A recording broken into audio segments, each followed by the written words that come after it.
दोस्तों आज हम देखते हैं खान सर का अभी एक वीडियो अपलोड किया गया है खान सर के यूट्यूब चैनल पर, इंडिया कनाडा रिलेशन।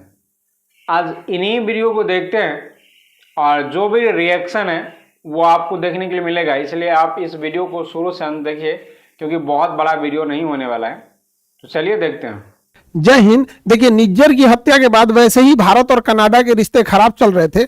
अभी कई ऐसे मोड़ आए जिसमें और भी भारत और कनाडा के रिश्ते खराब होते चले गए। और दूसरी सूचना देखेंगे हम लोग कि बीपीएससी वाले बैच के बच्चे जो ऑलरेडी दरोगा सेलेक्टेड है उनके लिए नेक्स्ट बैच में उनका अलग सेपरेट बैच बना के उनके लिए क्या क्या किया जाएगा। तो पहले समझते हैं। देखिए, निज्जर की हत्या कर दी जाती है, इसके लिए कनाडा बहुत भड़कता है क्योंकि भारतीय, इनका कहना है कि ये भारतीय मूल के थे लेकिन कनाडा के नागरिक थे। इनकी हत्या में भारत का साथ ही इन्होंने बताया था यहाँ पे, जबकि उसी दौरान एक गुरुपतवंत सिंह पन्नू एक बड़ा कंट्रोवर्शियल बयान आता है और इसकी एक असैसिनेशन की एक नाकाम कोशिश होती है, जिसमें होता क्या है कि एक हिटमैन हायर किया जाता है जो ऐसा पता चलता है कि वो अमेरिका का ही एफबीआई का एजेंट था जो सारी बातें बता देता है। जब इसकी जांच होती है तो ऐसा कनाडा और अमेरिका का कहना है कि निखिल गुप्ता नाम के एक व्यक्ति ने पैसे देकर मर्डर कराने की कोशिश की थी, लेकिन जिसको पैसे दिए गए थे वो एफबीआई का एजेंट निकला था। यहाँ पर निखिल गुप्ता की गिरफ्तारी चेक गणराज्य से कर ली जाती है और इसके बाद पता चलता है कि कोई विकास यादव नाम का कोई व्यक्ति के बारे में इनकी जांच में पता चलता है।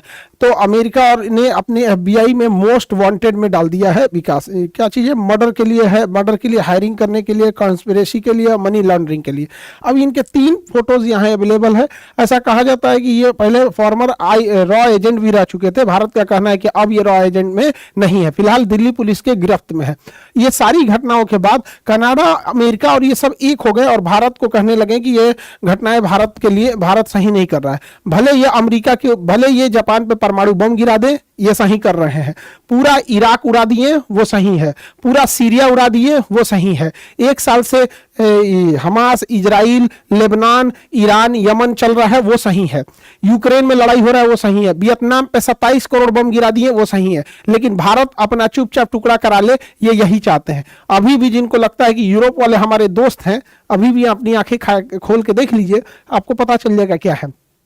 कनाडा के राष्ट्रपति आते हैं और भारत पे एलिगेशन लगाना चालू करते हैं और इन्होंने जांच जो किया उसमें भारतीय राजदूत का भी नाम जोड़ दिया। और भारतीय राजदूत का नाम जोड़ दिया कि ये लोग भी इस हत्या के आरोप में या फिर इस कंस्पिरेसी में ये लोग शामिल थे। और इनकी विदेश मंत्री कहती हैं कि हाँ, इनके ऊपर हम उचित कार्रवाई करेंगे। भाई विदेश मंत्री, आप फाउंडेशन क्लास कीजिए, हम आपको क्लास में बता देंगे कि वियना संधि के तहत किसी राजदूत के ऊपर कार्रवाई नहीं की जा सकती। वहां की पुलिस भी कह रही है सब क्लास व्लास नहीं किया है सब यहाँ पर, जिसके ऊपर एफआईआर कर देगा सब यहाँ पे। वियना संधि के तहत किसी राजदूत के ऊपर एफआईआर नहीं किया जा सकता है। लेकिन इस घटना, केवल नाम दे जाने की वजह से भारत इसका विरोध दिखाते हुए अपने राजदूत को वापस बुला लेते हैं और कहते हैं कि कनाडा से अब रिश्ते एकदम खराब होने के कगार पे पहुंच गए हैं। और यहाँ राजदूत होता है, किसी भी 2 देशों के बीच संबंध को राजदूत ही स्थापित करता है। जब राजदूत एम्बेसडर ही नहीं रहेगा तो कोई आदान प्रदान बातों का नहीं हो पाएगा। लेकिन ट्रूडो चुनाव जीतने के लिए किसी भी हद तक जाने के लिए तैयार है यहाँ से। तो कनाडा ने अपने राजदूत वापस बुला लिए, कनाडा से हम लोग ने राजदूत वापस बुला लिए हैं। और जो कनाडा के राजदूत भारत में थे उन्होंने भी कह दिया कि जाओ भैया, तुम लोग का यहाँ कोई काम नहीं है। भारत ने अपने राजदूत को वापस बुलाया तो अमेरिका और वेस्टर्न मीडिया है वो ये छाप रहा है कि कनाडा ने वापस भगा दिया। अरे हम लोग वापस बुलाए हैं, कोई भगाया नहीं है। और हमारे देश में जो न्यूज चैनलों पे विस्कन्याएं हैं उनकी उतनी पहुंच नहीं है। अभी ये लोग, हाँ आप बताइए, 4 गो बकलोल को बैठा के, हाँ आप क्या कहना चाहते हैं, आप क्या कह देते हैं, खौर न पतवारो जनेन प्रधान। तो हमारे मीडिया में क्या होता है? यही सब चीजें तो हो रही हैं हमारे यहाँ पे। हमारी मीडिया के पहुंच इंडिया के बाहर है ही नहीं है और पूरा दुनिया चौपट हो जा रहा है। न्यूज सुन के देखिएगा तो ऐसा लगेगा आप सिंगापुर में बैठे। तो हमारी मीडिया नहीं पहुंच पा रही है और भारत की वहां बाहर में बड़ा छवि खराब कर रहे हैं सब यहाँ पे। हालांकि ऐसी घटना एक बार और हुई थी 2013 में। देवयानी खोबरागड़े को वहां की पुलिस ने अरेस्ट कर लिया था। ये हमारी राजदूत थी यहाँ पर, देवयानी खोबरागड़े, उन्हें अरेस्ट नहीं करना चाहिए था वियना कन्वेंशन के हिसाब से, लेकिन बावजूद उन्हें अरेस्ट कर लिया था। आप समझिए राजदूत का पावर क्या होता है कि राजदूत को अरेस्ट नहीं कर सकते। अच्छा, इन लोग की हिपोक्रेसी देखिए।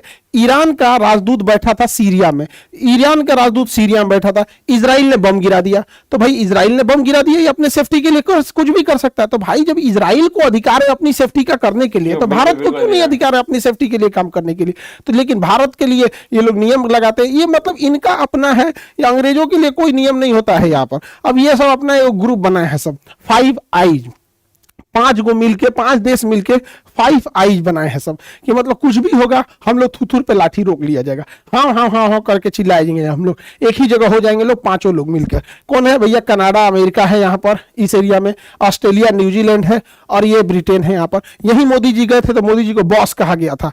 भारतीय मीडिया देख लो यहाँ पर, अभी बॉस कह रहा था, अभी भारत से कह रहा है कि नहीं कनाडा से संबंध अच्छे करने चाहिए, भारत को अपनी छवि सुधारनी पड़ेगी, भारत को अपने काम करने के तरीके बदलने पड़ेंगे, यही वाले हैं सब यहाँ पर।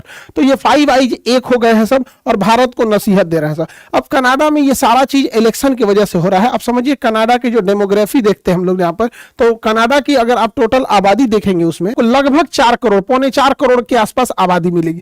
इस आबादी में सबसे ज्यादा प्रतिशत ईसाइयों का है, उसके बाद हिंदू के 2.5% है और ये सिख जो है ये सिख लगभग 2% है। अब जस्टिन ट्रूडो चाहते हैं कि ये सिख पॉपुलेशन उन्हें वोट करे, हालांकि वहां पर हिंदू 2.5% है, मुस्लिम 5% है, तो ये वो चाहते हैं कि उन्हें सिख का समर्थन मिल जाए। अब यहाँ जो पार्टीज को देखा जाएगा अगर कनाडा में, तो कनाडा में संसद भवन में टोटल 338 सीट है। 338 यानी 338 में बहुमत के लिए आपको 170 चाहिए, आधा सीट यानी 170 सीट चाहिए तब जाके बहुमत आएगा। तो 170 सीट के लिए यहाँ अलग अलग पार्टी हैं। जस्टिन ट्रूडो जो है उनकी लिबरल पार्टी 156 सीट है, तो 156 सीट पे ये सरकार नहीं बना सकते, 170 सीटों की जरूरत होती है।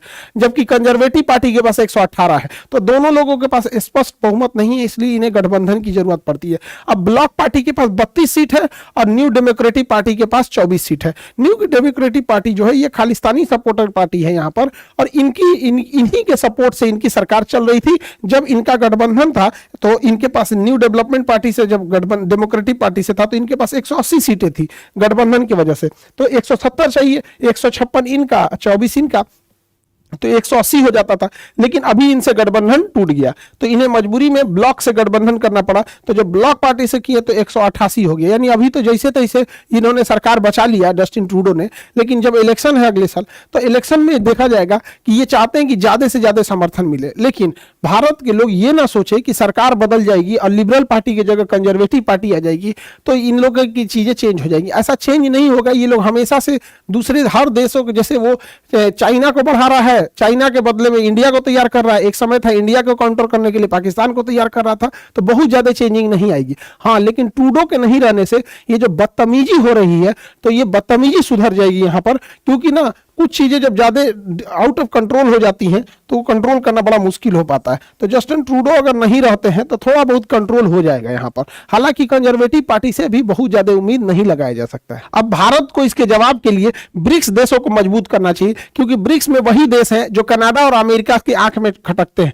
इंडिया है, चाइना है, रसिया है, ये मेन कंट्रोलिंग पावर है यहाँ पर ब्रिक्स देशों में। और यहाँ पर G7 देखेंगे तो G7 की मीटिंग कनाडा में होने वाली है। ऑब्वियस बात है कि भारत कनाडा में G7 की मीटिंग लेने नहीं जाएगा, और अगर चला गया तो शर्म की बात है भाई, क्या जरूरत है जाने की? आपने राजदूत वापस बुला लिया और बदतमीजी से बतिया रहा है, क्या जरूरत है वहां पे? और G7 के बदले हमें ब्रिक्स को इतना हाइप देना चाहिए, इतना हाइप कि G7 ऑटोमेटिक कमजोर होने लगे। इससे अमेरिका को दिक्कत होगा, क्योंकि G7 7 शक्तिशाली देशों का समूह है जिसका लीड कर रहा है अमेरिका, लेकिन ये पतन के कगार पे है। और ये जो ब्रिक्स है ये उभरते हुए शक्तिशाली देशों का समूह है, इसको लीड कर रहे हैं सब तीनों देश, इंडिया, चाइना और रसिया। यहाँ पर तो ब्रिक्स जाएगा तो G7 की वैल्यू घटेगी। अभी दोनों बराबरी पे चल रहे हैं सर, लगभग, लेकिन G7 अपने डाउनफॉल की ओर बढ़ रहा है, तो ब्रिक्स को देखेंगे तो ये अपने अपवर्ड के डायरेक्शन में बढ़ रहा है। तो इसी को कंट्रोल करना बहुत ज्यादा जरूरी है। अगर ये इन्हें छोड़ दिया जाएगा तो अमेरिका, ब्रिटेन ये प्रेशर लगाएंगे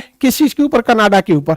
रीजन क्या है कि अगर कनाडा को ज्यादा छूट दिया जाएगा तो इंडिया, चाइना, रसिया और ये ईरान ये आपस में ज्यादा करीब आएंगे, जिससे कि अमेरिका को भी काफी ज्यादा दिक्कत होगा। यूक्रेन की लड़ाई वगैरह में भी बहुत दिक्कत होगा। हालांकि यूक्रेन की लड़ाई कुछ दिन की मेहमान है, जैसे डोनाल्ड ट्रंप आएंगे यूक्रेन को दी जाने वाली सारी मदद की राशि को वापस ले लेंगे, उधर रसिया उनका बैंड बजा देगा।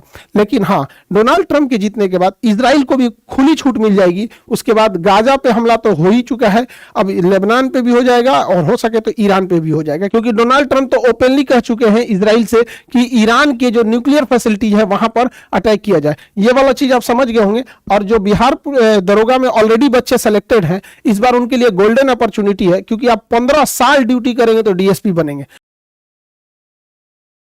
यार इस आदमी का ना IQ लेवल बहुत ही जबरदस्त है, कहां से इतना ज्ञान लाते हैं। नहीं बता सकते हैं दोस्तों। वीडियो तो समाप्त हो गया। इसके बाद खान सर का कुछ और पर्सनल जो भी चीज़ था वो था। तो आप बताइए, आपको ये जो वीडियो है खान सर का कैसा लगा? हमें तो बहुत ही ज़्यादा अच्छा लगा।